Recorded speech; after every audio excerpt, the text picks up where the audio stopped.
This abandoned factory renovation leaves you speechless. In 1976, architect Lina Bobardi visited the abandoned Pompeia drum factory in Sao Paulo, Brazil. She immediately recognized the beauty of its Hennebic concrete structure warehouses and knew it had to be preserved.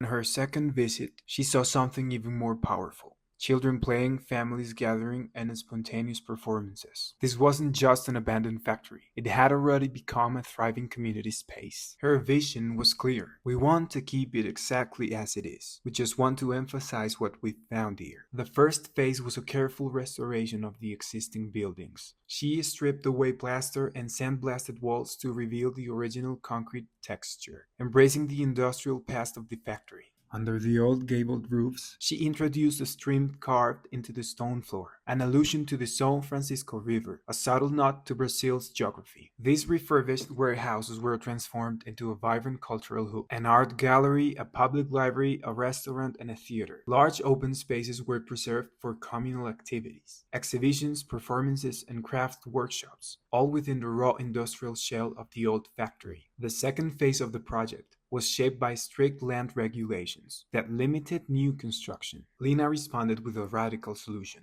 3 isolated concrete towers, connected by dramatic aerial walkways. The sports block, completed in 1986, is composed of 2 towers. One features irregular cave holes instead of windows, ensuring cross ventilation. The other has square windows scattered randomly across its facade. Inside, it houses a swimming pool and sports courts. But, unlike standard facilities, Lina ignored official dimensions. Near them, a 70-meter high cylindrical water tower rises, evoking the demolished factory chimneys. Its lace-like texture was not pre-designed. Lina let workers experiment on site, pouring concrete in stacked rings to achieve its intricate finish. The iconic walkways, suspended up to 25 meters, were not just a formal gesture. They were a necessity. The site was divided by the canalized Aguas Pretas stream, where construction was prohibited. Lina ingeniously bridged the gap with these suspended paths, transforming a restriction into an architectural masterpiece. This created an expressionist atmosphere, evoking Fritz Lang's film Metropoli. Key to the success of Sesc Pompeia was its inclusive and accessible design. Lina wanted to create a place where people of all ages and backgrounds could gather. The complex has no cars, only open communal spaces, culminating in a wooden deck known as Sao Paulo's urban beach. When asked about architecture, Lina once said,